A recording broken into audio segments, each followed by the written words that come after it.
వాళ్ళ సప్రయోజనం కొరకు వచ్చి పానం చేశారు, వాళ్ళ సప్రయోజనంకి వచ్చి భోజనం చేశారు, దేవుని ఆజ్ఞని మర్చిపోయారు. అందుకే మహోగ్రత వారి మీదకి వచ్చి బానిసలుగా బబులోను సామ్రాజ్యంలో చెరపట్టబడి పోయారు. వాళ్ళు అక్కడ చెరలో ఉండి కూడా దేవుని విధిని అనుసరించలేదు. కానీ మనకు అలాంటి చెర లేదు, ఉందా అండి? సంతోషంతో ఆనందంతో స్వప్రయోజనాన్ని ఆశించకుండా, దేవుని విషయంలో స్వప్రయోజనాన్ని ఆశించని మనస్సు కావాలి. ఆయన ఇచ్చేస్తాడు, ఇవ్వడానికి కాదు. మీరు నా నీతిని రాజ్యాన్ని వెతికితే మీకు ఏం కావాలో అవన్నిటిని మీకు అనుగ్రహిస్తానన్న దేవుడు నీకు ఇవ్వకుండా ఊరుకోడు, ఇస్తాడు. కానీ నీ మనసు మాత్రము దేవుని మీద, దేవుని సత్యం మీద, దేవుని సత్యాన్ని ప్రకటించే విషయంలో ఉండాలి. బీదలు ఉండొద్దు, విధవరాళ్ళు ఉండొద్దు, తండ్రి లేని వారు ఉండొద్దు, పరదేశులు ఉండొద్దు నీ పక్కన. వాళ్ళందరికీ నీ సత్యాన్ని, దేవుని సత్యాన్ని నీవు అందించాలి, తెలియజేయాలి.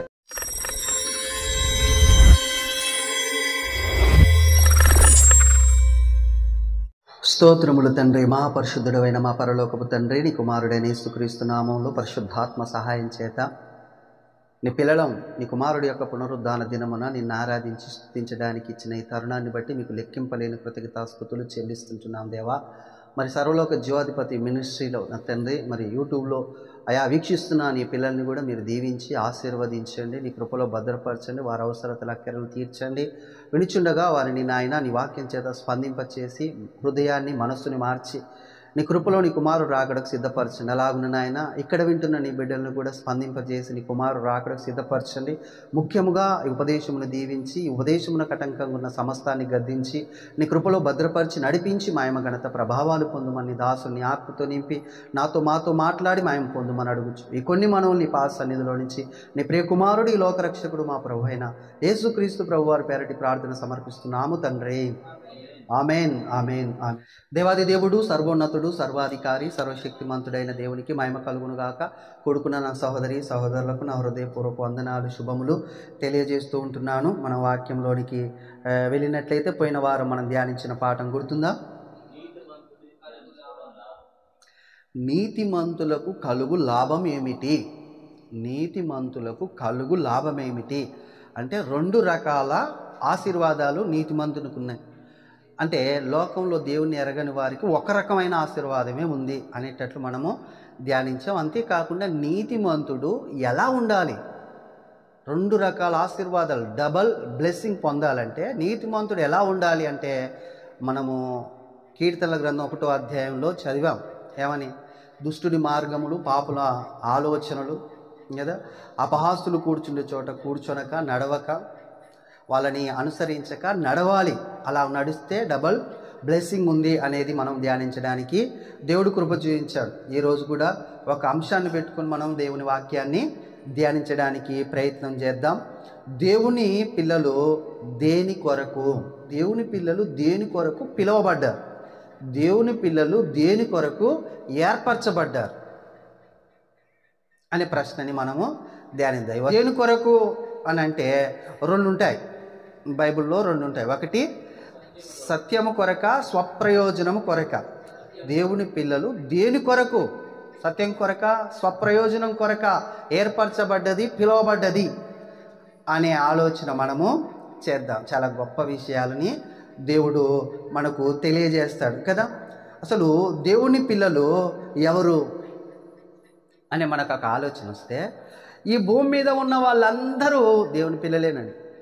ఈ భూమి మీద ఉన్న వాళ్ళందరూ దేవుని పిల్లలే. మరి అందరిని ఎందుకు ఏర్పరచుకోలేదు, అందరిని ఎందుకు పిలవలేదు దేవుడు? కొంతమందిని ఎందుకు ఏర్పరచుకున్నాడు, కొంతమందిని ఎందుకు పిలిచాడంటే, దేవుడట హృదయాలని పరిశోధించేవాడు. దేవుడు హృదయాలని పరిశోధించేవాడు. హృదయము, ఎవరి హృదయం ఎలా ఉందో ఈ లోకంలో ఎవ్వరు చెప్పలేరు. మిషన్లు వచ్చాయి, ఎన్నో విధాలుగా ట్రై చేస్తున్నారు, కానీ కొంత తెలుస్తుంది, కొంత తెలియటం లేదు. కోలకత్తా కేసులో ఆయన పేరేం పేరు, ఏ రాయి, ఆయన ఏ రాయి? సంజయ్ రాయ్. సంజయ్ రాయ్కి కూడా ఆయన హృదయం, ఆయన మనసుని, అంతరంగంలో ఉండిన భావాలని బయటికి తీయాలని మిషన్ని పెట్టారు. పెట్టినాక కూడా కొంత అబద్ధం మాట్లాడారని చెప్పారు, కొంత నిజం మాట్లాడారని చెప్పారు. ఏది సంపూర్ణంగా తెలియలేదు. ఎవరికి తెలుస్తుంది ఒక హృదయంలో ఉండిన విషయాలంటే దేవుడికే తెలుస్తుంది, ఇక మనుషులకు ఎవరికి తెలియదు. కాబట్టి ఎవరి హృదయమో దేవునికి అనుకూలంగా ఉంటుందో వాళ్ళని ఏర్పరచుకున్నాడు దేవుడు. ఎవరు సత్యాన్ని వెతుకుతున్నారో వారిని ఏర్పరచుకున్నాడు ఎవరు? దేవుడు కదండి. అందులో ఎవరయ్యా అంటే అబ్రహాం సంతానం, లేకపోతే అబ్రహాములో నుంచి వచ్చిన ఇజ్రాయేలు అనే ప్రజలని దేవుడు ఏర్పరచుకున్నాడు. వాళ్ళే హృదయం మంచిదా అంటే ఒక్కని హృదయాన్ని బట్టి అంతమందిని ఆ జాతిని ఏర్పరచుకోవడం దేవుడు జరిగింది, అంతే కదండి. ఒక్కడి అవిధేయత అనేకుల్ని పాపులుగా చేస్తే ఒక్కడి విధేయత అనేకుల్ని నీతిమంతులని చేసిందట. అబ్రహాం ఒక్కడి యథార్థత ఇజ్రాయేలు జాతినే దేవుడు ఏర్పరచుకునేటట్లు పిలిచేటట్లు చేసింది. ఇంత గొప్ప విషయం చూడండి కదా. మరి అందరు దేవుని పిల్లలు గారంటే అందరూ దేవుని పిల్లలే, కానీ వాళ్ళ నడవడికలను చూసి దేవుడు ఏర్పరచుకుంటాడు. మొదట హృదయం చూస్తాడు దేవుడు, బాగా గుర్తుపెట్టుకోండి. మనుషులు చూడలేనిది దేవుడు చూస్తాడు, మనుషులు చేయలేనిది దేవుడు చేస్తాడు, మనుషులు ఇవ్వలేనిది దేవుడు ఇస్తాడు. గొప్ప దేవుడు, బలవంతుడైన దేవుడు, ఆయన శక్తివంతుడైన, ఆయనకు అసాధ్యమైనది మరుగైనది లేదు. అలాంటి దేవుణ్ణి మనము నమ్మాము, ఆయనని వెంబడిస్తున్నాం కదా. అయితే ఎందుకు మనల్ని ఏర్పరచుకున్నాడు దేవుడు అంటే మొదటిగా మనకు తెలవవలసింది, హృదయంలో నింపుకోవాల్సింది, ఎప్పటికీ మర్చిపోకుండా జ్ఞాపకం ఉంచుకోవాల్సిన మాట యెషయా గ్రంథం 43వ అధ్యాయము 7వ వచనంలో ఉంటుంది చూడండి. యెషయా గ్రంథము 43వ అధ్యాయము 7వ వచనంలో, నా మహిమ నిమిత్తము నేను సృజించిన వారిని, నా నామము పెట్టబడిన వారందరినీ తెప్పించుము, నేనే వారిని కలగజేసి తిని, వారిని పుట్టించిన వారిని నేనే, వారిని పుట్టించిన వాడిని నేనే. ఎంత ఖచ్చితంగా చెప్తున్నాడండి కదా. ఏమంటున్నాడు దేవుడు? నా మహిమ నిమిత్తము ఏం చేశాడట? సృజించిన వాడను. ఎందుకు సృష్టించాడు మనుషులందరిని అంటే తన మహిమ నిమిత్తము సృష్టించాడు, తన మహిమ నిమిత్తము సృష్టించాడు. నా నామం పెట్టబడిన వారందరినీ తెప్పించుము, నేను వారికి కలగజేసి తిని, వారిని కలగజేసి తిని, నేను వారిని కలగజేసి తిని. బాగా గుర్తుపెట్టుకోవాలి, వారిని కలగజేసి తిని. ఈ లోకంలో మనిషిని ఎవరయ్యా కలగజేసిందంటే చెప్తున్నాడు ఆయన, నేను కలగజేశాను, నేను కలగజేశాను. ఈ మాటని బాగా గుర్తుపెట్టుకోండి.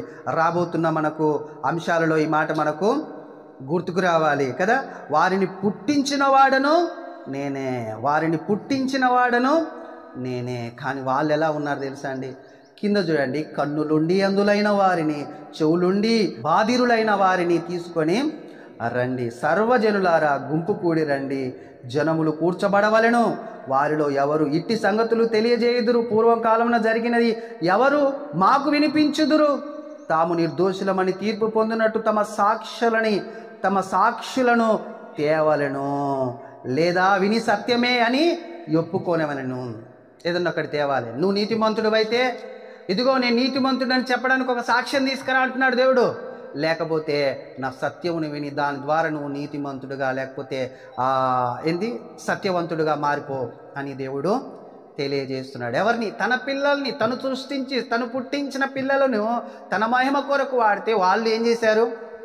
కొంచెం దారి తప్పిపోయినప్పుడు, అయ్యా మీ ఆలోచనలు ఎడిపోతున్నాయి, సృష్టించింది నేను, కలగజేసింది నేను, కాబట్టి నువ్వు సృష్టించుకుంటే సాక్ష్యం తీసుకురా, నువ్వు కలగజేసుకుంటే సాక్ష్యం తీసుకురా. నేను కదా పుట్టించింది, సృష్టించింది, కాబట్టి నా సత్యాన్ని బట్టి నువ్వు సాక్షివై ఉండు, నా సత్యాన్ని బట్టి నువ్వు సాక్షివై ఉండు, నా సత్యమే నిన్ను సాక్షిగా నిలబెడుతుంది. సత్యము లేకుండా నువ్వు మంచి సాక్ష్యము కానీ, మంచి క్రియలు కానీ, సత్క్రియలు కానీ చేయడానికి నీ వలన కాదు అని దేవుడు తెలియజేస్తున్నాడు. అలాగనే ఇజ్రాయేల్ ప్రజల్ని ఏర్పరచుకొని ఈ లోకానికి సత్యాన్ని ప్రకటించాలి, ఈ లోకానికి సత్యాన్ని తెలియజేయాలి. ఈ లోకానికి అంటే అందరినీ ఏర్పరచుకోలేదు కదా, కొంతమందిని ఏర్పరచుకొని కొంతమంది ద్వారా ఏం చేయాలనుకున్నాడు? సృష్టి అంతటికీ ఆయన సత్యాన్ని తెలియజేయాలి అనుకున్నాడు. సృష్టి అంతటికి సత్యాన్ని అందించాలి, నేను దేవుడిని వారు కూడా వీళ్ళు తెలుసుకున్నట్లుగా, వీళ్ళు నడిచినట్లుగా వాళ్ళు నడవాలి అని ఆశపడ్డాడండి దేవుడు ఆశపడ్డాడు, కోరుకున్నాడు, పిలుచుకున్నాడు, ఏర్పరచుకున్నాడు. నా పిల్లలు మీరని తెలియజేశారు. కానీ ఇజ్రాయెల్ ప్రజలు మనకు నేర్పుతారండి పాఠం, మంచి పాఠాన్ని మనకు నేర్పుతారు కదండి. ఏంటి ఆ పాఠం? ఏం పాఠం నేర్పారు వాళ్ళు మనకంటే? జకర్య గ్రంథంలో చూస్తే జకర్య గ్రంథము 7వ అధ్యాయములో ఒక విషయం ఉందండి. జకర్య గ్రంథము 7వ అధ్యాయంలో వీళ్ళు చెబితే విననందుకు వీళ్ళని బబులోను చెరలోనికి దేవుడు పంపించాడు. తెలుసు ఆ విషయం మనకు కదా. ఆ బబులోను చెరలోనికి పంపించినప్పుడు యథావిధిగా వీళ్ళు ఏం చేయాలండి? మరలా ఆయన నీతిని వెతుకుతూ ఆయన సత్యం వలన మరలా సత్యవంతులు కావాలని, నీతిమంతులు కావాలని ప్రయత్నం చేయాలి. అయితే అక్కడ ఉన్న యాజకులతో అక్కడ ఉన్న ఇజ్రాయెల్ ప్రజలు ఏమంటున్నారంటే, 5వ మాసంలో మేము ఉపవాసం ఉండి దేవుని సత్యాన్ని వెతికాం కదా, దేవుణ్ణి కోరుకున్నాం కదా, దేవునికి ఇష్టానుసారంగా సంతోషంగా మేము నడిచాం కదా, మరలా 7వ మాసంలో కూడా ఉపవాసాలుండి మేము ఆయన సన్నిధిలో గడపాలనా అనే ఆలోచన ఇజ్రాయెల్ ప్రజలకు వచ్చింది. బానిసత్వంలో ఉండిన ప్రజలకు మరలా మేము ఉపవాసం, మరలా దేవుని సన్నిధికి రావాలా, మరలా మేము కూడుకోవాలా అనే ఆలోచన వచ్చినప్పుడు జకర్యతో మాట్లాడుతున్నాడు దేవుడు వచ్చి. జకర్యతో మాట్లాడుతున్నాడు దేవుడు వచ్చి ఏమని చెప్తున్నాడు చూడండి. వాళ్ళు ఎలాగున్నారు, నా పిల్లలైన వారు ఎలాగున్నారు అని మనం ఆలోచన చేసి 7వ అధ్యాయము 3వ వచనం నుంచి చూడండి, లేకపోతే 4 చూడండి. డైరెక్ట్ దేవుడు ఆయన దగ్గరకు వచ్చి మాట్లాడుతున్నాడు. సైన్యములకు అధిపతియగు యెహోవా వాక్కు నాకు ప్రత్యక్షమై సెలవిచ్చినదేమనగా, దేశపు జనులందరికీ యాజకులకును నీవి మాటలు తెలియజేయవలను. ఈ జరిగిన 70 సంవత్సరములు ఏటేటా 5వ నెలన 7వ నెలను మీరు ఉపవాసం ఉండి దుఃఖము సలుపుచు వచ్చినప్పుడు నా యందు భయభక్తులు కలిగియే ఉపవాసం ఉంటిరా? మరియు మీరు ఆహారం పుచ్చుకొనినప్పుడు స్వప్రయోజనము కొరకే కదా పుచ్చుకుంటిరి. మీరు పానము చేసినప్పుడు స్వప్రయోజనము కొరకే కదా పానము చేసితిరి. యెరూషలేమును దాని చుట్టూను పట్టణములలోను దక్షిణ దేశములోను మైదానములోను జనులు విస్తరించి క్షేమముగా ఉన్న కాలమున పూర్వీకులకు ప్రవక్తల ద్వారా యెహోవా ప్రకటన చేసిన ఆజ్ఞలను మీరు మనస్సునకు తెచ్చుకొన ఉండవచ్చునా? వీళ్ళు ఆ పరిస్థితుల్లో మేము ఉపవాసం ఉంటున్నాము, మరలా ఉపవాసం ఉండడానికి మా వలన కావటం లేదు, అవసరమా ఇది అని అంటున్నారు. కానీ వాళ్ళు ఉపవాసం ఉండినప్పుడు దేవుడు ఎందుకు చూడలేదంటే, వాళ్ళు ఉపవాసం ఉన్నారు కానీ వాళ్ళ ప్రయోజనము కొరకు, వాళ్ళ స్వప్రయోజనము కొరకు ఉపవాసము ఉన్నారు. ఉపవాసము ఎలా ఉండాలి, ఎలా ఉపవాసం చేయాలనేది విషయంని దేవుడు తెలియజేసాడు. యెషయా గ్రంథం 58వ అధ్యాయం మనకు తెలుసు. అయితే వీళ్ళు ఏమనుసరిస్తలేరని చెప్తున్నాడు. దేవుని ఉపవాసం అంటే దేవునికి దగ్గరగా నివసించడం అని. దానికి కరెక్ట్ అర్థం ఏంటయ్యా ఉపవాసానికి అంటే, దేవునికి దగ్గరగా నివసించడం. వీళ్ళు దేవునికి దగ్గరగా నివసించాం, మేము మరలా నివసించడం అవసరమా అంటున్నారు. ఆయన ఏమంటున్నాడంటే, మీరు వచ్చి నివసించారు కానీ నా ఆజ్ఞలు మీ మనసులో లేవు. నా ఆజ్ఞలను అనుసరించకుండా మీ ఇష్టానుసారంగా వచ్చేం చేశారు మీరు? ఉపవాసం ఉంటున్నారు, నాకు దగ్గరగా ఉంటున్నారు. లాభం ఏంటి కదా? దేవుని ఉద్దేశం ఏంది? నేను ఎవరినైతే ఏర్పరచుకున్నానో, ఎవరినైతే పిలుచుకున్నానో వారి ద్వారా నా సత్యాన్ని తెలియజేసుకోవాలి. పక్కవాడికి నా సత్యాన్ని తెలియజేసుకోవాలి.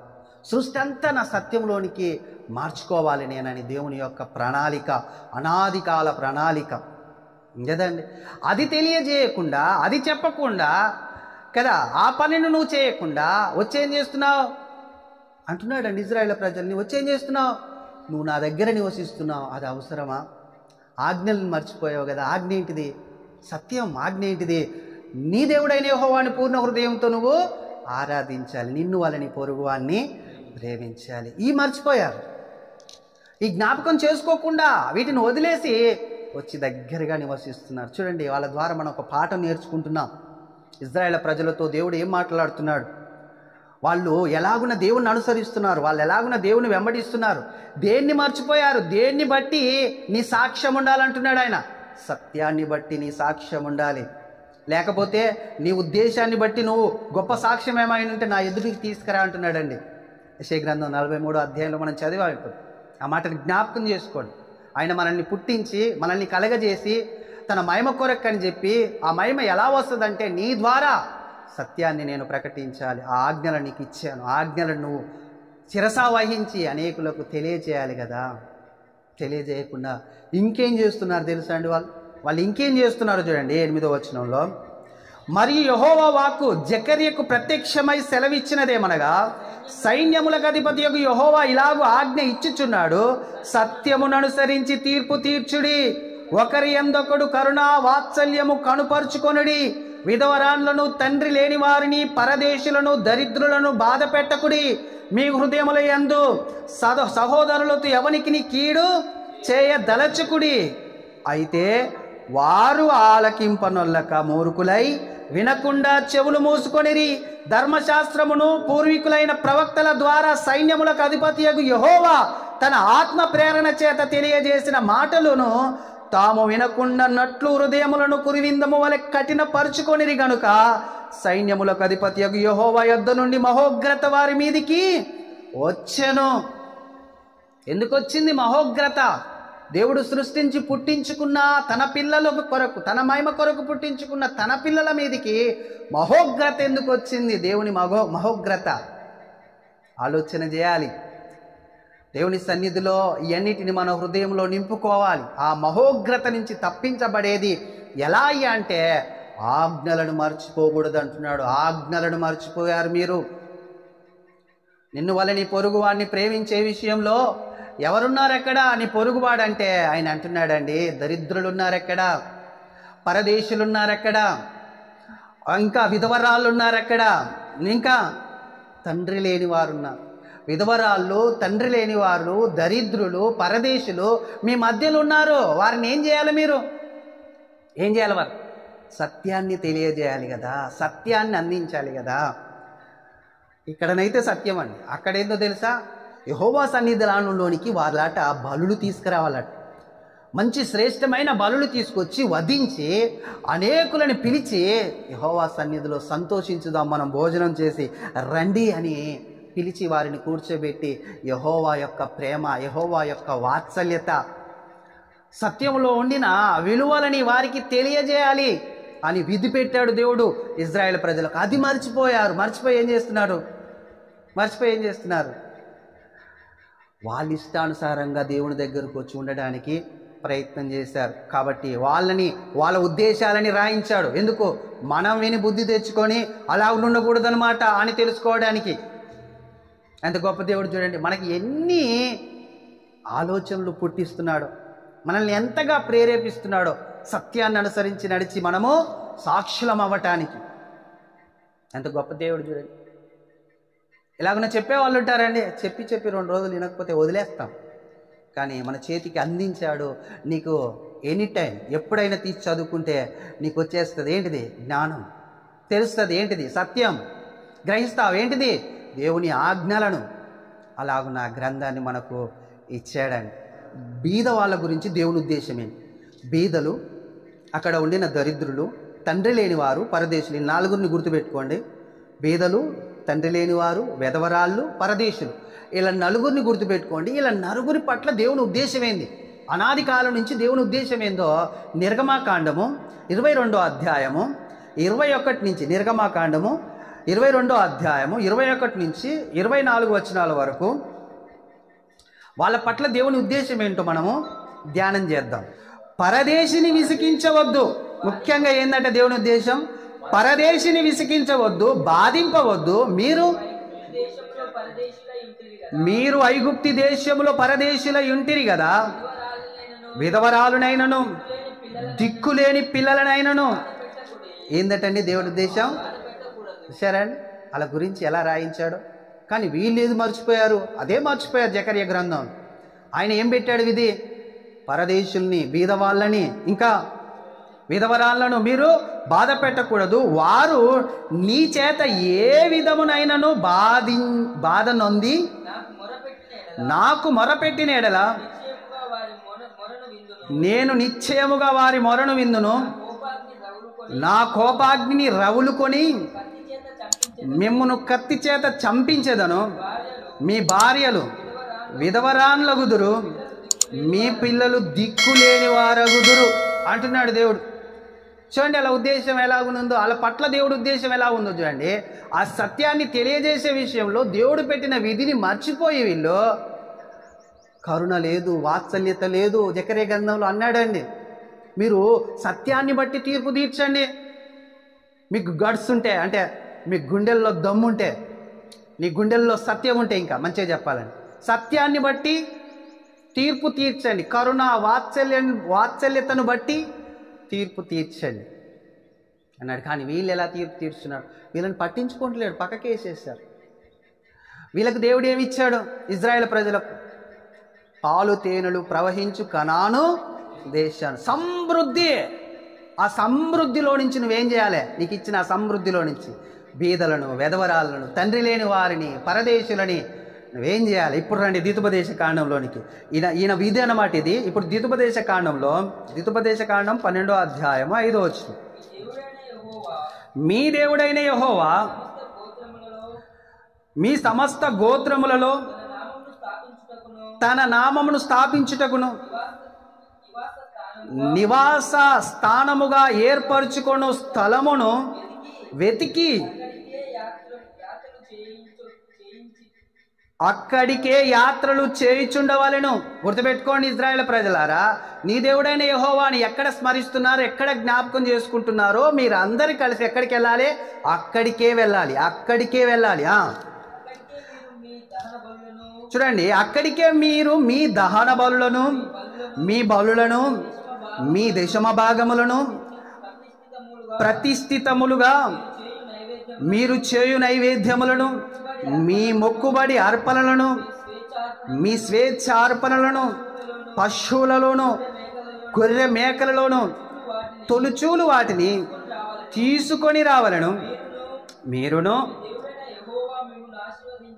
మీ దేవుడైన యెహోవా మిమ్మును ఆశీర్వదించి మీకు కలగజేసిన మీ కుటుంబములను మీ దేవుడైన యెహోవా సన్నిధిని భోజనము చేసి మీ చేతి పనులన్నిటి యందు సంతోషించవలెను. విశాల దేవుడి ఉద్దేశం, మీ దశమ భాగాలు, మీ గొర్రెలు, మీ ఎడ్లు, మీరు ఏదైతే బలులు ఇస్తున్నారో అవన్నీ ఎక్కడ దేవుణ్ణి స్మరిస్తున్నారో ఆ స్థలంలోనికి తీసుకువెళ్ళి మీ కుటుంబంలో ఉన్న వాళ్ళందరూ వచ్చి ఆ ఆహారమును తిని మీరు సంతోషించాలి. ఆహారం మీరు మాత్రమే కాదు, ఇదిగో మీ మధ్యలో ఎవరున్నారు? అన్యజనులు ఉన్నారు. మీ మధ్యలో ఎవరున్నారు?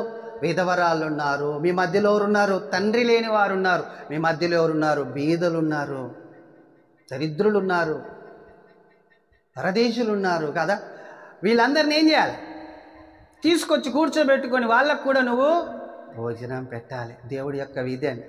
వాళ్ళ పట్ల దేవునికి కరుణ వాత్సల్యత ఉంది. ఆ కరుణ వాత్సల్యత ఆయన చేయకూడదు, మీరు చేయాలి. మీరు చేయాలి. మీరు నా పిల్లలు కదా, నేను ఏర్పరచుకున్నాను కదా, నేను పిలుచుకున్నాను కదా, నేను అభిషేకించాను కదా. వాళ్ళకైతే అభిషేకం అని, ఇజ్రాయేల్ ప్రజలకు అభిషేకం, మనకు బాప్తిస్మం. కానీ వాళ్ళు ఎలా వచ్చి ఉంటున్నారట? దేవుడు జకర్యాతో మాట్లాడుతున్నారు. వాళ్ళు మర్చిపోయారు ఆజ్ఞని, నిన్ను వాళ్ళని పొరుగు వాడిని ప్రేమించమని ఆజ్ఞని. అంతేకాదు నీ దేవుడైన యెహోవాని పూర్ణ హృదయంతో ఆరాధించమని ఆజ్ఞని మర్చిపోయారయ్యా. వచ్చి నా దగ్గర ఉపవాసం ఉంటున్నారు, లాభమే. అలా ఉండకూడదు కదా. పరదేశులు ఉన్నారు మీ మధ్యలో, బీదలు ఉన్నారు మీ మధ్యలో, తండ్రి లేని వారు ఉన్నారు, విధవరాళ్ళు ఉన్నారు. వాళ్ళని ఎవరు పరామర్శించాలి? నేనే కదా. ఇప్పుడు నేనే అంటే నేను ఏర్పరచుకున్న నా పిల్లలు నేనే కదా, నాలో నుంచే వచ్చారు కదా వాళ్ళు. వాళ్ళు చూడాలి, వాళ్ళు చూడాలి. వాళ్ళతో కలిసి భోజనం చేసి సంతోషించండి మీరు. దేవుడి యొక్క ఉద్దేశం చూడండి, ఎంత ప్రేమ ఉందో చూడండి. మనమైతే అలాంటి ప్రేమ కలిగి ఉన్నాము అన్యజనుల్లో ఉండినప్పుడు. దేవుని దగ్గరికి వచ్చిన తర్వాత మనము సెమినార్లు చేయడానికి, దేవుని పనులు చేయడానికి ఇష్టపడుతున్నాం, పిలుస్తున్నాం. దేవుని ఉద్దేశాన్ని నెరవేర్చడానికి పిలుస్తున్నాం అందరు. వచ్చి వాళ్ళు సంతోషంగా అన్నం తింటే మనం ఏం చేసి, మన హృదయం ఏమవుతుంది? సంతోషిస్తుంది. వాళ్ళు వాక్యం వింటుంటే మన హృదయం ఏమవుతుంది? సంతోషిస్తుంది. అలాగ ఉండాలి నా పిల్లలు, ఆయన ఉద్దేశం. అలాగున ఉండినప్పుడు నీవు నీ మీదికి మహోగ్రత కాదు, మహావాత్సల్యం ఆయన నీ మీద కుమ్మరిస్తాడు, మహా ప్రేమను ఆయన నీ మీద కుమ్మరిస్తాడు, సమస్తం నీకు ధారాళంగా దయచేస్తాడు. వాళ్ళకు చేసి అడిగాడండి, ఇలాంటివి చేయని పాలు తేనెలు ప్రవహించు కనాను దేశం ఇచ్చి అడిగాడు. కానీ వాళ్ళు చేయలేకపోయారు, వదిలేశారు, బాధ పెట్టారు, దేవుణ్ణి ఇబ్బంది పెట్టారు కదండి. కాబట్టి ద్వితీయోపదేశ కాండం 14:26 ఎద్దులకేమి, గొర్రెలకేమి, ద్రాక్షరసమునకేమి, మద్యమునకేమి నీవు కోరు దానికి ఆ వెండినిచ్చి నీ దేవుడైన యెహోవా సన్నిధిని భోజనం చేసి నీవును నీ ఇంటి వారును నీ ఇంట ఉండు లేవీయులను సంతోషింపవాలని. చూశారండి, అంతటిని తెచ్చి అక్కడ ఉండిన లేవీయులు, అక్కడ ఉండిన నీ జనులు, నీ కుటుంబాలు అందరూ కలిసి మీరు భోజనం చేసి సంతోషించాలి. అప్పుడు నేను ఆనందిస్తుంటాను. నా పిల్లలు చూడు నన్ను వెతుకుతున్నారు, నా మాట వింటున్నారు, నా సత్యాన్ని జరిగిస్తున్నారు భూమి మీద అని ఆయన సంతోషించాడంటే ఇక మనకేదైనా కొద ఉంచుతాడండి దేవుడు లేదా. మన పిల్లల్ని మనల్ని సంతోషపెడితే ఇంకా నా పిల్లలకి ఏదైనా చేయాలి అనిపిస్తుంది, అనిపిస్తుంది. సంతోషింపబెట్టకుంటే కోపం వచ్చేస్తుంది కదా. దేవుడు ఇంకా మనకంటే ఘనుడు కదా అండి, ఆయన ఆత్మలకే తండ్రి కదా అండి, మనం శరీరాలకు తండ్రులు. ఆలోచన చేద్దాం, దేవుని యొక్క ఉద్దేశం ఏంది, దేవుని యొక్క చిత్తం ఏంది మనం సరిగా తెలుసుకుంటే ఆయన కార్యాలని సరిగా చేయడానికి వీలుంటుంది. ఇంకొక వచనం అదిక్కడనే 1వ దినవృత్తాంతం గ్రంథం. మరి చేశారా ఈ పని అంటే చేశారట. ఎవరి కాలంలో చేశారు తెలుసా అండి? రాజైన దావీదు కాలం, సొలొమోన్ కాలంలో జరిగాయండి ఇలాంటి. 1వ దినవృత్తాంతముల గ్రంథం 29వ అధ్యాయం 22, 23 వచనాలు. ఆ దినమున వారు యెహోవా సన్నిధిని బహు సంతోషముతో, అండర్లైన్ చేసుకోండి, అన్నపానములు పుచ్చుకొనిరి. దావీదు కుమారుడైన సొలొమోనుకు రెండవసారి పట్టాభిషేకం చేసి యెహోవా సన్నిధిని అతని అధిపతిగాను సాదోకును యాజకునిగాను అభిషేకించిరి. అప్పుడు సొలొమోను తన తండ్రి అయిన దావీదునకు మారుగా యెహోవా సింహాసనమునందు రాజుగా కూర్చుండి వర్ధిల్లుచుండెను. దేవుని పని చేసి సంతోషించారు వీళ్ళు. సన్నిధానంలోకి తీసుకొచ్చి భోజనాలు చేసి బలులు అర్పించి సంతోషించడం ద్వారా ఏమైందట? అలా రాజు వర్ధిల్లుతున్నాడు. రాజు వర్ధిల్లితే ప్రజలు వర్ధిల్లుతారు. అంటే ఆ కాలంలోనైతే రాజు, ఈ కాలంలో ఎవరు? మనమే కదండి రాజులైన యాజక సమూహం. మనం వర్ధిల్లాలంటే ఏం చేయాలి? యెహోవా సన్నిధిలో భోజనం చేసి సంతోషంగా ఉండాలి. వర్ధిల్లుతాం. వదిలిపెట్టాడు దేవుడు. ఇవన్నీ తెలిసండి, ఇవన్నీ తెలిసి నేను ఈ కార్యాలు చేస్తానికి ఇష్టపడుతుంటాను, పూనుకుంటుంటాను. ఇవి మీకు తెలియకనేమో మీరు కొంచెం ఇబ్బంది పడుతున్నారని ఈరోజు తెలియజేయడానికి ప్రయత్నం చేస్తాను. దేవుని కార్యాలు మనం ఇష్టం పొంటి మనం చేయలేమని ఆయన చేయమన్నాడు కాబట్టి దాని కొరకు పూనుకుంటే చాలు. చేయలేం మనం, పూనుకుంటే చాలు, మన హృదయం ఇస్తే చాలు, ఆయన జరిపించుకుంటాడు. మనం ఏది చేయలేము. ఆయన చెప్పేస్తాడు, నీ బలము చేత శక్తి చేత కాదు కానీ నా ఆత్మ చేతనే దీన్ని జరిగిస్తానని చెప్పాడు ఖచ్చితంగా. కానీ నువ్వు సిద్ధపడుంటే చాలు, నువ్వు సిద్ధపడుంటే ఆయన జరిగించుకుంటాడు. ఇజ్రాయేలుకున్న భారం మనకు లేదని. వాళ్ళు ప్రతి దాంట్లో ప్రథమ ఫలం తెచ్చి సన్నిధిలో పోయాలి, ప్రతి దానికి బలులు అర్పించాలి, ప్రతి దాన్ని ఒకవేళ దీన్ని చంపడం ఇష్టం లేక దాని బదులు వెండి చెల్లించి వాటిని ఇచ్చి మరలా పోవడం కాదు, అక్కడ ఉండి సంతోషించి అందరితో భోజనం చేయాలి. ముఖ్యంగా బీదవాళ్ళని, తండ్రి లేని వారిని, విధవరాన్లను, పరదేశులను జాగ్రత్తగా చూడాలి. ఇదే నిన్ను వాళ్ళని పొరుగు అని ప్రేమించు అనే ఆజ్ఞని నెరవేర్చుట. వాళ్ళు తెచ్చిస్తున్నారు చూడండి, అదే నీ దేవుడైన యెహోవాని పూర్ణ హృదయంతో నువ్వు ప్రేమించుట. ఈ రెండు మనము చేయవలసిన వారమై ఉన్నాం. వాళ్ళు చేయలేకపోయారు, మహోగ్రత వారి మీదకి వచ్చింది. మనం చేస్తే పరలోకాన్నే ఇస్తాడండి. వర్ధిల్లుతారు మీరు అన్నాడు. వర్ధిల్లారు. సొలొమోను కాలంలో వాళ్ళందరూ వర్ధిల్లాలి. ఏ లోటు లేదు. బంగారం ఎన్నికకు రాలేదట ఆయన కాలంలో. ఓఫీరు బంగారం తెచ్చి కాళ్ళ దగ్గర పోశారు. ఆయన దగ్గర పోస్తే ఆయన ప్రజలందరి దగ్గర పోసినట్టే కదండి. అలాగున దేవుడు చేయడానికి సిద్ధపడి ఉన్నాడు, ఎదురు చూస్తున్నాడు, కనిపెడుతున్నాడు. కానీ ప్రజలు ఎలా ఉన్నారు అక్కడ అంటే, మరలా రావాలా, మరలా ఉపవాసం ఉండాలా, మరలా దుఃఖపడాలన్నా మేము జకర్యాతో అంటున్నారండి, జకర్యాతో మాట్లాడుతున్నాడు దేవుడు. అయ్యా వాళ్ళు వస్తున్నారు కానీ సంపూర్ణమైన అంటే ఆజ్ఞలని విడిచిపెట్టారు. ఆజ్ఞలను విడిచిపెట్టి వాళ్ళు వచ్చి నా దగ్గర ఉంటే ప్రయోజనం ఏంటి చెప్పండి అని దేవుడు మాట్లాడుకుంటున్నాడు కదండి.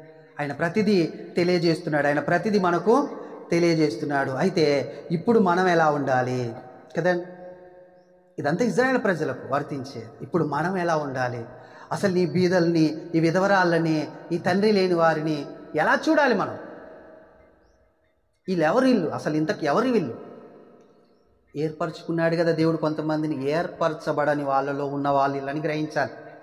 మనం ఎందుకు ఏర్పరచబడిలో వాళ్ళలో ఉన్నారు అని అంటే, ఏర్పరచబడిన వాళ్ళు కూడా దేవుని పిల్లలే కదా అని అంటే, నేను మొన్న చెప్పాను వాళ్ళకు రెండవ బ్లెస్సింగ్ లేదు, మొదటి బ్లెస్సింగ్ ఉంది. ఆ రెండవ బ్లెస్సింగ్ అందించవలసింది ఎవరు అంటే మనమే. విధవరాళ్ళు అంటే ఎవరు? భర్త లేని వాళ్ళు. విధవరాళ్ళు అంటే అనేకులు విధవరాలుగా ఇప్పుడు మనం చూడొచ్చండి. ఆత్మీయ కోణంలో ఆలోచించాలి. ఇప్పుడు మనం భర్త లేని వారంటే సంఘానికి భర్త ఎవరు? క్రీస్తు. భర్త విధవరాలికి కూడా భర్త ఉంటాడు. ఇక్కడికి వచ్చే విధవరాలికి కూడా ఎవరున్నారు? భర్త ఉన్నారు సంఘంలోనైతే. ఇంకా విధవరాలు అనే వాళ్ళే ఉండరు, ఉంటారా? కానీ ఆ విధవరాలు ఏం కావాలి? ఇక్కడికి రావాలి. ఇక్కడికి వచ్చడం ద్వారా నువ్వు ఎవరిని అందిస్తున్నావు? భర్తను అందిస్తున్నావు. క్రీస్తు మనకు ప్రతి వారికండి ఆయన భర్త అయి ఉన్నాడు. దానికి సంబంధించి ఒక వచనాన్ని మనము చూడడానికి ప్రయత్నం చేద్దాం. యెషయా గ్రంథము 54వ అధ్యాయం 5వ వచనం. ఇలా నలుగురిని మనం ఎలా చూడాలి, వాళ్ళకి ఎలా ఏం అందించాలి అనే విషయాలను కూడా దేవుడు చాలా చక్కగా గ్రంథంలో లిఖించాడండి.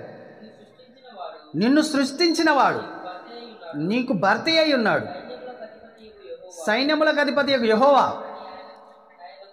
చూశారండి ఏమంటున్నాడు? నిన్ను సృష్టించిన వాడు నీకు భర్త అయి ఉన్నాడు. అంటే విధవరాలనే వాళ్ళు ఉండరు, ఇంకా ఉంటారండి. ఏ విధవరాల్ని మనం తీసుకొచ్చి దేవుని సన్నిధిలో అప్పచెప్పితే వాళ్ళతో కలిసి మనము సంతోషంగా గడుపుతుంటే దేవుడు ఏమిస్తున్నాడు? వాళ్ళకు భర్తగా ఉంటున్నాడు. వాళ్ళకు ఆ భర్త స్థానంలో ఏవైతే చేయాలో వాటిని అన్నిటినీ దేవుడు చేస్తాడని. భర్త పోషిస్తాడు, భర్త ప్రేమిస్తాడు, భర్త నడిపిస్తాడు, భర్త ఆదరిస్తాడు. అవన్నిటిని ఎవరు చేస్తారు? దేవుడు చేస్తాడు. అవతలున్న వాళ్ళ విధవరాళ్ళకి ఎవరు లేరు ఇప్పుడు? భర్త కాదండి, దేవుడు లేడని మనం గ్రహించాలి. ఆత్మీయ కోణంలో భర్త లేని వాళ్ళని విధవరాళ్ళు అంటే, ఆ విధవరాలని తీసుకొచ్చి మనం వాక్యం వినిపించే, అమ్మా ఇదిగో నీ దేవుడు, నువ్వు భర్త లేదని బాధపడకు, ఈయనే నీ భర్త. మనల్ని సృష్టించిన వాడు మనకు భర్త. అంటే భర్త అంటే శరీర సంబంధమైన భర్త కాదండి, ఆత్మ అనుసారమైన భర్త. అంటే నేను ఇప్పుడు చెప్పాను, ఆత్మీయ స్థితిలో ఆయన మనల్ని పోషిస్తాడు, ప్రేమిస్తాడు, నడిపిస్తాడు, బ్రతికిస్తాడు, సమస్తాన్నిచ్చే లాంటి భర్త. మనం అందిస్తే, ఏమందిస్తే? వాళ్ళని తీసుకొచ్చి వాక్యం సత్యాన్ని అందిస్తే వాళ్ళకొక భర్తనిచ్చిన వాళ్ళంగా. రెండవది తండ్రి లేనివారు. ఎవరండి తండ్రి? ఆత్మీయ కోణంలో తండ్రి వాళ్ళు మనకు దేవుడు. ఇప్పుడు లోకంలో ఉన్న వాళ్ళందరికీ ఎవరు లేరు? తండ్రి లేడు. వాళ్ళకు మనం సువార్త చెబితే అంతేనే కాదండి, తండ్రి లేని వాళ్ళు ఉంటారేగా. భర్త లేని వాళ్ళు ఉండరు, తండ్రి లేని వాళ్ళు ఉండరు. విధవరాళ్ళని అనిపించుకోరు, ఎందుకంటే భర్త ఉన్నాడు. తండ్రి లేని వారని అనిపించుకోరు, ఎందుకంటే తండ్రి ఉన్నాడు. శరీర సంబంధమైన తండ్రి ఏమిస్తాడు నీకు? ఆత్మ సంబంధమైన తండ్రి ఇలా నిలబెడతాడు. నేనే సాక్షి, ఇలా నిలబెడతాడు, గొప్పగా నిలబెడతాడు. అది గ్రహించాలి. అర్థమవుతుంది కదా వాక్యం? అంటే తండ్రి లేని వాళ్ళు అంటే ఈయనకు తండ్రి లేడని వెతుకొద్దండి. లోకంలో ఉన్న వాళ్ళందరూ ఎవరు? తండ్రి లేని వారు. లోకంలో ఉన్న వాళ్ళ ఆత్మీయ కోణంలో ఎవరు? వాళ్ళందరూ తండ్రి లేని వాళ్ళు. వాళ్ళందరినీ తీసుకొచ్చి ఏం చెప్పాలి? సత్యాన్ని చెప్పాలి. అప్పుడు మనం తండ్రిని అందించేవాళ్ళం కదండి. అందుకనే కదా మనల్ని ఏర్పరచుకొని దేవుడు ఏమన్నాడు? తన పిల్లలు అన్నాడు. మగ్దలేని మరియ గురించి తెలుసు కదా, ఎవరు లేనావా. ఇంకా బాగా చెప్పాలంటే ఆమె మంచి క్యారెక్టర్ కలిగిన వ్యక్తి కాదు. అలాంటి ఆమెని రక్షణలోనికి తీసుకొని దేవుడు తనతో మాట్లాడుతున్నాడు. చూడండి ఏమని మాట్లాడుతున్నాడు. యేసుక్రీస్తు ప్రభువు తిరిగి లేచిన తర్వాత యోహాను సువార్త 20వ అధ్యాయము 17వ వచనం. యేసు ఆమెతో, నేను ఇంకనూ తండ్రి యొద్దకు ఎక్కిపోలేదు గనక నన్ను ముట్టుకొనవద్దు, అయితే నా సహోదరుల యొద్దకు వెళ్ళి నా తండ్రి, ఎవరి తండ్రి అట? యేసుక్రీస్తు అంటున్నాడు, నా తండ్రియు మీ తండ్రియు, నా దేవుడును మీ దేవుడును అయిన వాని యొద్దకు ఎక్కిపోవచ్చున్నానని యేసుక్రీస్తు చెప్తున్నాడు మగ్ధలేని మరియతో. ఏమంటున్నాడమ్మా? తండ్రి లేడు అనుకోకు, నీ తండ్రి. ఇప్పుడు నేను చేసిన కార్యం ద్వారా నీ తండ్రి అయ్యాడు. నేను ఈ భూమి మీదకి వచ్చి ప్రాణం పెట్టి సమాధి చేయబడి 3వ దినమున తిరిగి లేవడాన్ని బట్టి ఆ తండ్రి నా తండ్రి కాదు, ఇప్పుడు మీ తండ్రి కూడా అని అందిస్తున్నాడు. సత్యాన్ని అందిస్తున్నాడు మగ్ధలేని మరియ కదండి. ఇప్పుడు యేసుక్రీస్తుని ధరించుకున్న మనం ఏం చేయాలి? అమ్మా, నీ తండ్రి నా తండ్రి పరలోకంలో ఉన్నాడు. ఇక్కడ తండ్రి లేనివాడని నువ్వు బాధపడకు. తండ్రి కంటే ఎక్కువగా ప్రేమించి ముదిమి వచ్చే వరకు నిన్ను ఎత్తుకొని నడిపించగల సమర్థుడమ్మని తండ్రి అని మనం చెప్పాలండి. చెబితే ఆయన ఏం చేస్తాడు? సంతోషిస్తాడు. చెబితే ఏం చేస్తాడు? ఆయన ఆనందిస్తాడు. చెప్పిస్తే ఏం చేస్తాడు? చెప్పలేని పరిస్థితుల్లో మనం ఉన్నాం. ఇప్పుడు ఒకరిని పిలిపించుకొని చెప్పించుకుంటున్నాం, మనం చెప్తున్నాం. కానీ మనం తీసుకొచ్చి కూర్చోబెట్టాలండి. ఎవరిని? విధవరాలని, తండ్రి లేని వారిని. ఇప్పుడు భోజనం పెట్టుడు కాదు, నీ సత్యాన్ని తెలియజేయాలి. ఇప్పుడు సత్యాన్ని తెలియజేయాలి.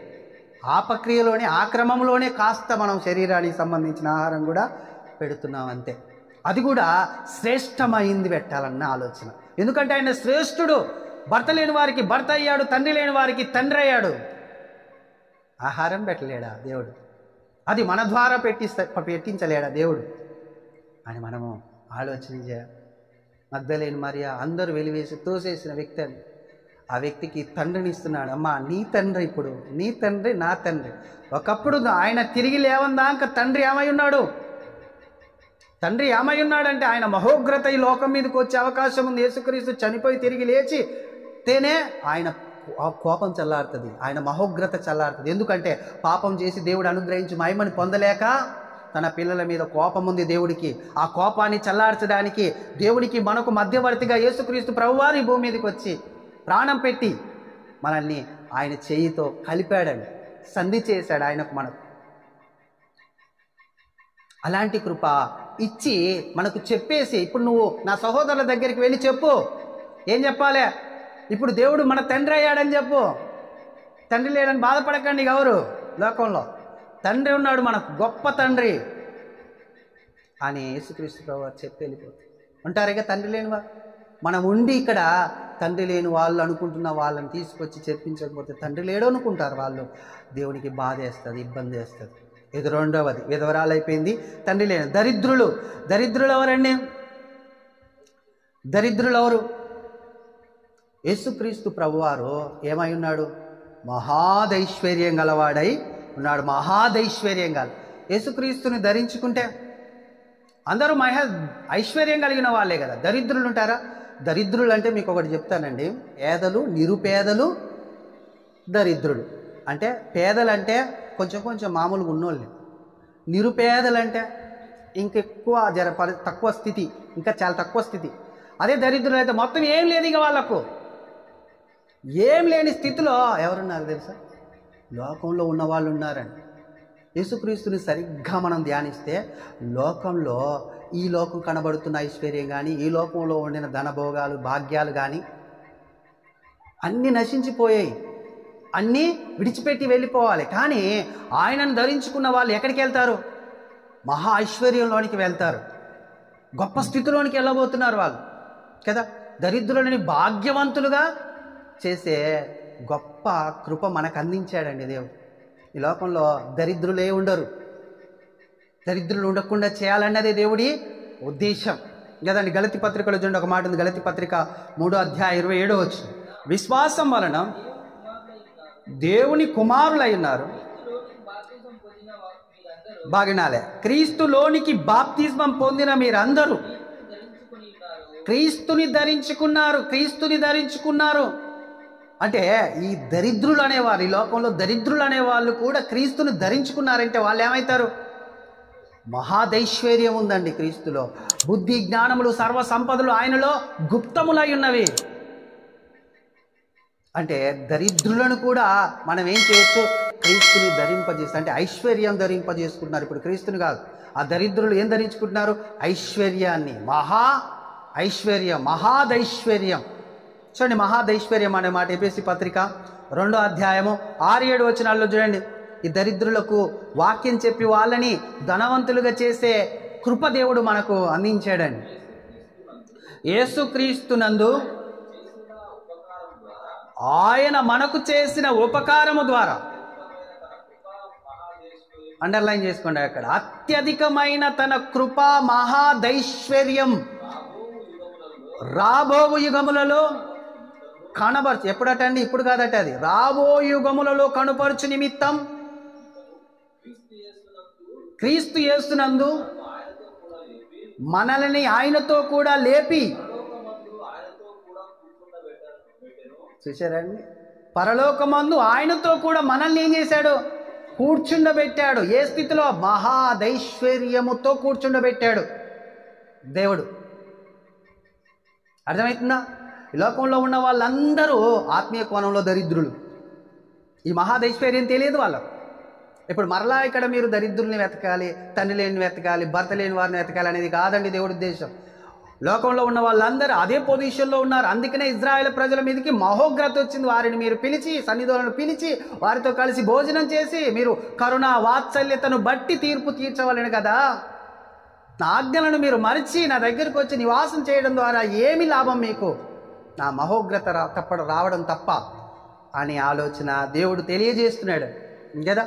ఇప్పుడు వీళ్ళు ఏమయ్యారు? దరిద్రులందరూ మీరు విశ్వాసము ద్వారా కృపచేతనే రక్షింపబడి ఉన్నారు. ఇది మీ వలన కలిగినది కాదు, ఇది దేవుని వరమే. చూసారండి, దేవుడు ఎలాంటి వరం ఇచ్చాడు మనకు? ఇంకొక దరిద్రుణ్ణి ధనవంతుని చేసే వరం. ఆయన ధనవంతుడయ్యుండి మన నిమిత్తం ఏమయ్యాడు? యేసుక్రీస్తు ప్రభువారు దరిద్రుడయ్యాడు. కొరింథీ పత్రికలో రాయించాడండి దేవుడు.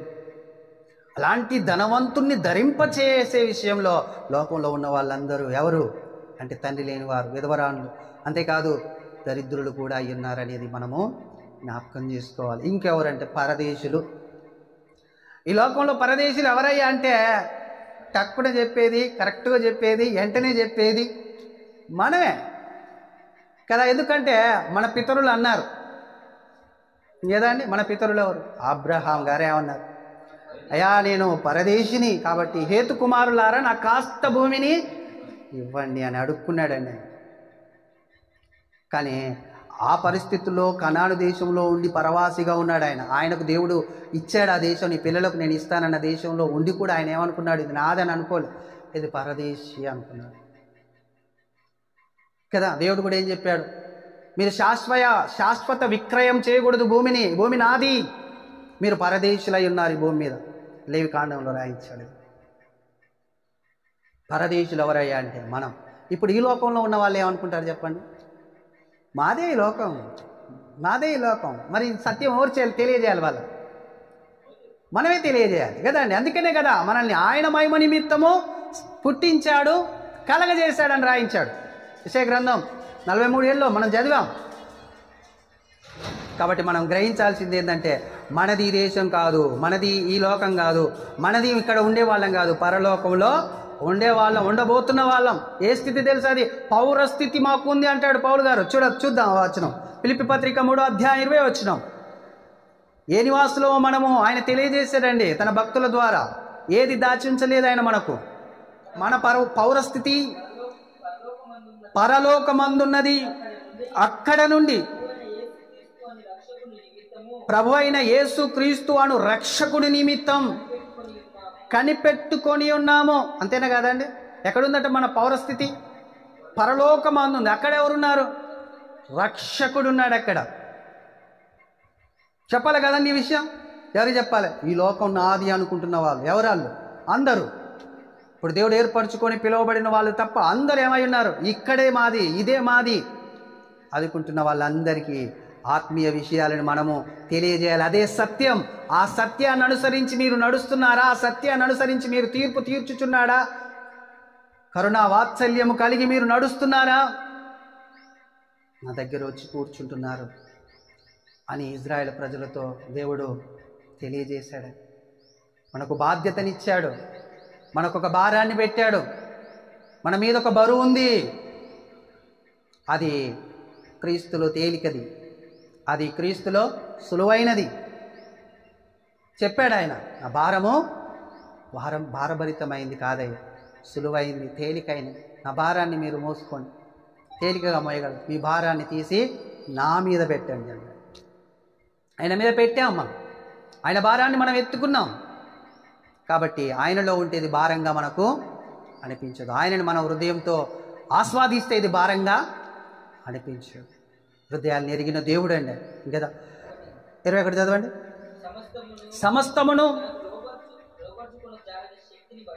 సమస్తమును తనకు లోబరుచుకున్న శక్తిని బట్టి ఆయన మన దీన శరీరమును, చూసారండి, తన మహిమ గల శరీరమునకు సమరూపముగా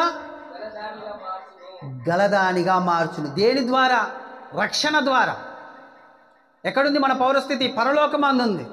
ఆ రక్షణ, ఆ పరలోకపు స్థితి ఎలాంటిదంటే కింద చెప్తున్నాడు, ఆయన మహిమలోనికి మారుస్తాడు. ఆయన మహిమలోనికి మారుస్తాడు. తేడా ఏం లేదు. ఆయనకి ఎలాంటి మహిమ ఉందో ఆయన కుమారులకు కూడా అలాంటి మహిమనే దేవుడు ఇచ్చాడండి. అంత గొప్ప దేవుడు అండి, అంత బలవంతుడైన దేవుడు. కాబట్టి ఇప్పుడు మనము తండ్రి లేని వారికి, విధవరాలకు, దరిద్రులకు, పరదేశులకు ఇది చెప్పాలనేదే దేవుడి ఉద్దేశం, ఇది ఇవ్వాలనేదే దేవుడి ఉద్దేశం, ఇలాంటి కలగజేయాలనేదే దేవుడి ఉద్దేశం. నువ్వు వచ్చి ఇక్కడ కూర్చొని గంటలు గంటలు ప్రార్థన చేయడం వల్ల ప్రయోజనం ఏం లేదు. కానీ ఈ స్థితిని కలగజేయమంటున్నాడు. ఇజ్రాయేల్ ప్రజలు అలాగే చేశారు. మీరు వచ్చింది మాత్రం లాభమే ఉంది. కానీ ఈ విషయాలను మీరు గ్రహించండి, నా సత్యాన్ని మీరు గ్రహించండి. నా సత్యంలో ఉండిన ఆజ్ఞలో ఉండిన విధులని, కట్టడాలని మీరు గ్రహించి దాన్ని అనుసరించండి, దాన్ని చేయండి. ఈ క్రియలను దాల్చడానికి మీరు కారణముగా నిలవబడండి. అప్పుడు దేవుని వాత్సల్యం, ఆయన సమరూపముగా, ఆయన మహిమలు సమరూపములుగా మిమ్మల్ని మార్చుతాడు దేవుడు. అలాంటి గొప్ప దేవుడు అని కదా. 1 కొరింథీ పత్రిక 10వ అధ్యాయము 31 వచ్చింది. కాబట్టి మీరు భోజనం చేసిన, మీరు పానము చేసిన, మీరేమి చేసిన దేవుని మహిమ కొరకు, సమస్తము దేవుని మహిమ కొరకు, సమస్తమును దేవుని మహిమ కొరకు మీరు పానం చేసిన, ఆహారం తిన, అంతే కదండి. అంటే మీరు తినే ఆహారం ద్వారా వచ్చే బలమును, సత్యాన్ని ప్రకటించడానికి వాడాలి. మీరు తినే ఆహారం ద్వారా వచ్చే బలాన్ని మీరు పనులు చేసి ఆ పనుల్లో నుంచి కాస్త దేవుడి సత్యాన్ని ప్రకటించడానికి వాడాలి. అప్పుడేమవుతుంది? సమస్తము తన మహిమ కొరకు మీరు చేస్తున్నట్టయింది. లేకపోతే చేయలేము. సమస్తము నువ్వేం చేసినా ఆయన మహిమ కొరకు చేయాలి, ఏం చేసినా ఆయన మహిమ కొరకు చేయాలి అని ఆయన ఉద్దేశం. గింత కూడా ఇసుకుండదండి, గింత కూడా బాధ ఉండదు, మనం చేయొచ్చు. ఇజ్రాయేల్ ప్రజలు ఏం చేశారు? వాళ్ళ సప్రయోజనం కొరకే ఆహారం తిన్నారట, వాళ్ళ సప్రయోజనం కొరకే త్రాగారట పానములు. వాళ్ళు పానం చేశారు, ఆహారం తిన్నారు, కానీ వాళ్ళ సప్రయోజనం కొరకు తిన్నారు, వాళ్ళ సప్రయోజనం కొరకు త్రాగారు. కుటుంబాలను అందరినీ తీసుకొచ్చి కూర్చోబెట్టుకొని భోజనం చేసి సంతోషించలే. అంతేకాదు, విధవరాళ్ళు ఉన్నారు, పరదేశులు ఉన్నారు, దరిద్రులు ఉన్నారు కదా. ఇంకా 4 ఉంటారు మనకు. విధవరాలు, తండ్రి లేని వారు, దరిద్రులు, పరదేశులు, వీళ్ళందరూ ఉన్నారు. వీళ్ళని తీసుకొచ్చి సత్యం చెప్పాలి, నా కుటుంబాన్ని తీసుకొచ్చి భోజనం చేసి సంతోషించాలి. ఈ 2 ఆజ్ఞల్ని వాళ్ళు మర్చిపోయారని చెప్పాడు దేవుడు. కానీ ఇక్కడ కొత్త నిబంధనకు వచ్చేసరికి ఏమంటున్నాడు? మీరు ఏం చేసినా దేవుని మహిమ కొరకు చేయండి. మీరు ఏం చేసినా, మీరు అన్నం తిన్నా, పానీయం తాగినా దేవుని మహిమ కొరకు తాగాలి, దేవుని మహిమ కొరకే తినాలి. అప్పుడు దేవుడి మహిమ వస్తుంది. ఆయనకు మహిమ వస్తే తన మహిమలోనికి మనల్ని మారుస్తానన్నాడు. ఇప్పుడు ఫిలిప్పీ పత్రికలో చదువుతున్నాం. అంత గొప్ప స్థితిలోనికి మనం వెళ్ళాలంటే ఆయన మాటలను శిరస వహించాలి. ఎలాగో అందించాలి, ఏం అందించాలి? కొలస్సీ పత్రిక 3వ అధ్యాయం 17వ వచనం చూడండి. కొలస్సీ పత్రిక 3వ అధ్యాయం 17వ వచనం. మరియు బాగా వినండి, మాట చేత కానీ క్రియ చేత కానీ మీరేం చేసినాను ప్రభు అయిన యేసు ద్వారా తండ్రి అయిన దేవునికి కృతజ్ఞతాస్తుతులు చెల్లించుచు, సరే, సమస్తమైన పేరట చేయండి. మీరు ఏ చేసినా అది సమస్తము ఆయన పేరట చేయండి. కృతజ్ఞతాస్తుతి, కృతజ్ఞతగా చేయండి. మాటతోనే కానీ క్రియతోనే. మాటతోనే ఆగలేదండి. మనం స్తుతించి ఆరాధించి మొక్కుదాం అంటే ఆగితే అయిపోవు. మనం కూడా అదే పని చేయదు. క్రియ అంటున్నాడు అక్కడ. క్రియ ద్వారా ఏం చేయాలి? క్రియ కనబడాలి. క్రియ కనబడాలి. నేను ఒకరిని హెచ్చిస్తున్నాను కాదు కానీ నేను ఒక విషయం చెప్తానండి. ఈ కార్యాలని ఈ సెమినార్లో జరిగించడానికి ఒక స్త్రీ కారణం. మీకు ఇంతకుముందు చెప్పానో చెప్పలేదు? చెప్పండి. ఆ స్త్రీ ఎవరో తెలుసా? మన సెమినార్కి వచ్చి వాక్యం విన్నామే. మీరైతే ఆయన క్రియలు కనపరచండి, తప్పకుండా దేవుడు మిమ్మల్ని సంఘాన్ని గొప్ప చేస్తాడని. ఆ మాట నా హృదయానికి తాకి. నిజంగానే క్రియలు లేవు. క్రియలు చేయాలంటే ఏం చేయాలి? దేవుని వాక్యాన్ని అనుసరించాలి. ఏం లేదు, ఆయన వాక్యాన్ని పంచిపెట్టాలి, ఆయన వాక్యాన్ని వినిపించాలి. ఆ వాక్యాన్ని వినిపిస్తే క్రియలు చేస్తున్నాడు. క్రియలు చేస్తే దేవుడు తప్పకుండా ఏం చేస్తాడంటే మనల్ని, ఒక స్త్రీ చెప్తుంది, ఆ ప్రార్థన పరుల బాప్తిసం తీసుకుంది, తప్పకుండా మీ సంఘాన్ని ఆయన దీవిస్తాడు, మీ క్రియలు కనబడితే చాలు. ఆ ఒక్కదాని కొరకు 12 నెలలు పూనుకున్నాను నేను. 12 నెలలు, ఈ సంవత్సరం అంతా ఈ క్రియలు. దేవుని చిత్తం అయితే ఇంతకంటే గ్రాండ్గా రాబోయే రోజులలో చేయాలని ప్రార్థన చేస్తున్నాను కదండి. దేవుడు పక్కలతో మాట్లాడతాడని, పక్క వ్యక్తులతో మాట్లాడతాడు, స్పందింపజేస్తాడు. కాబట్టి మనం ఆలోచించాలని, మనం ఏది చేసినా సమస్తం ఆయన మహిమ నిమిత్తం చేస్తే ఆయన మహిమలోనికి మనల్ని ఆ స్థితి ఎవరు ఇవ్వలేరండి. ఈ భూమి మీద కూడా నీవు 100 ఆశీర్వాదం పొందుకుంటావు. ఆయనకు నచ్చినట్టు మనం చేయడం కష్టం అస్సలు కాదు. మనం సింపుల్గా చేయగలుగుతాం. మన హృదయము ఆయనకు అర్పించుకుంటే చాలు, తప్పకుండా జరుగుద్ది కదండి. ఫిలిప్పీ పత్రిక ఎలా ప్రకటించాలి, ఏం ప్రకటించాలంటే ఫిలిప్పీ పత్రిక ముగిస్తానండి. ఒక ఫిలిప్పీ పత్రిక 1వ అధ్యాయం 18వ వచనం. మిషా చేతనే కానీ, సత్యము చేతనే కానీ, ఏ విధము చేతనైనా క్రీస్తు ప్రకటింపబడుచున్నాడు, అందుకు నేను సంతోషించుచున్నాను. ఎలా సంతోషించుచున్నాడు పౌలు గారు? క్రీస్తు ప్రకటింపబడుతున్నాడు, చాలు నాకు సంతోషం వేస్తుంది. తీసారండి మీరు అందరు చూడండి ఆ వచనాన్ని. ఫిలిప్పీ పత్రిక 1వ అధ్యాయం 18వ వచనం. ఫిలిప్పీ పత్రిక 1వ అధ్యాయము 18వ వచనం. చదువు సైదులు, నువ్వు చదువు. అయితేనేమి మనిషి చేతనే గాని, సత్యము చేతనే గాని, ఏ విధము చేతనైనా క్రీస్తు ప్రకటింపబడుచున్నాడు, అందుకు నేను సంతోషించుచున్నాను. చూసారండి పౌలు గారు ఏ విషయంలో సంతోషిస్తున్నాడు? దేవుడు ఏ విషయంలో సంతోషించమన్నాడు? మీ కుటుంబాలందరినీ నా మందిరంలో తీసుకొచ్చి మీరు భోజనం చేసి సంతోషించండి. మరి ఇప్పుడు మన కొత్త నిబంధనలో క్రీస్తును ప్రకటించే విషయంలో ఏ విధము చేతనైనాను క్రీస్తును ప్రకటించే విషయంలో నేను సంతోషించుచున్నాను. మనం ఎలా సంతోషించాలి అంటే ఆయన భక్తులతో రాయించాడు. అందులోనే సంతోషం వెతకాలి, అందులోనే ఆనందం వెతకాలి. నేను చెప్తుంటాను అప్పుడప్పుడు, సాయంత్రం అయితే చాలు, ఆ సెమినార్ అయిపోయిన సాయంత్రం నా హృదయం ఎంతో ఆనందం, ఎంతో సంతోషిస్తుంది. ఆ సంతోషం కొరకు మనం పరిగెత్తాలని, మనం పనులు చేయాలి, క్రీస్తును ప్రకటించాలి. అలాగున ప్రకటించి సంతోషిస్తే దేవుడు ఇంకా ఆనందించేవాడై ఉన్నాడు కదండి. కానీ 2వ యోహాను పత్రిక 1వ అధ్యాయము 4వ వచనం చూడండి. యోహాను గారు కూడా ఎలా సంతోషిస్తున్నాడో అక్కడ రాయించాడు. 2వ యోహాను పత్రిక 1వ అధ్యాయము 4వ వచనం. ఎలా సంతోషిస్తున్నాడో చూడండి.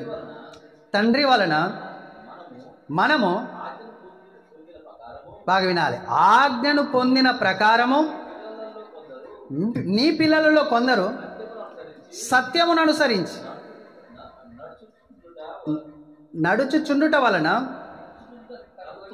నడుచుచుండుటని కనుగొని బహుగా సంతోషిస్తున్నారు. ఎవరు? యోహాన్ గారండి. యోహాన్ రాసిన పత్రిక అది. ఆయన బహుగా సంతోషిస్తున్నాడు. ఏ విషయంలో సంతోషిస్తున్నాడు? సత్యాన్ని అనుసరించి మీ పిల్లలు నడుస్తున్నారు. సత్యాన్ని అనుసరించి నీ పిల్లలు నడుస్తున్నారు.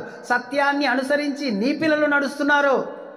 కాబట్టి అక్కడ ఉండిన పెద్ద అయిన యోహాన్ గారు సంతోషిస్తున్నాడు. అంతే కదండి. సత్యాన్ని అనుసరించి సాక్షులై మీరు ఉండండి. యెషయా గ్రంథం 43:7 చదివాం.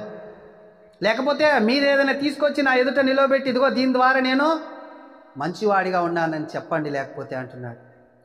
ఒక్కటే ఆయన పెట్టిన విధి ఏంటంటే సత్యాన్ని మీరు ప్రకటించి సంతోషించండి. అప్పుడు మీరు మంచి సాక్షులు అవుతారు. అప్పుడు మీరు మహిమలో చేర్చబడతారు, దేవుని మహిమలో చేర్చబడతాడు. ఆ విషయంలో మీ హృదయాన్ని నేను ఏం చేస్తున్నాను, చూస్తున్నాను అని దేవుని వాక్యము. అక్కడనే పక్కనే పేజ్ తిప్పండి. 3 యోహాను 3వ వచనం, 1వ అధ్యాయం ఉంటుంది. 3 యోహాను 3వ వచనం.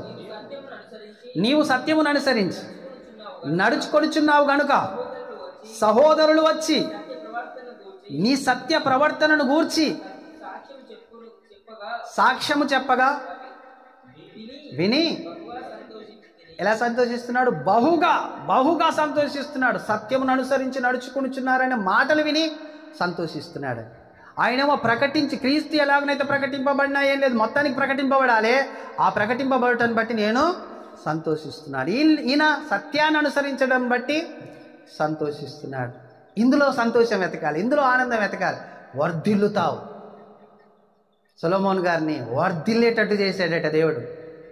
ఆ సన్నిధానంలో భోజనం చేసిన విధానాన్ని అనుసరించినందుకు.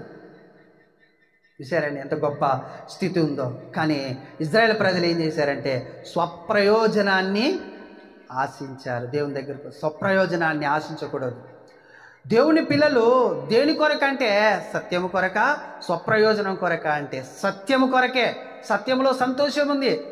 ఆ సంతోషాన్ని అనుభవిస్తే దేవుడు నీకు మేలు చేస్తాడు, ఆశీర్వదిస్తాడు, వర్ధిల్లేటట్లు చేస్తాడు అని చెప్తున్నాడు. కానీ భక్తులు రాయించారండి, స్వప్రయోజనాన్ని అనుసరించి నేను నడవలేదు, మీరు కూడా నడవద్దు, రక్షణను అందించండి అని చెప్పాడు. చూడండి చివరిగా 1 కొరింథీ పత్రిక 10వ అధ్యాయం 33వ వచనం. 1 కొరింథీ పత్రిక 10వ అధ్యాయం 33వ వచనం. ఇలాగు నేను కూడా స్వప్రయోజనమును కోరక అనేకులు రక్షింపబడవలనని.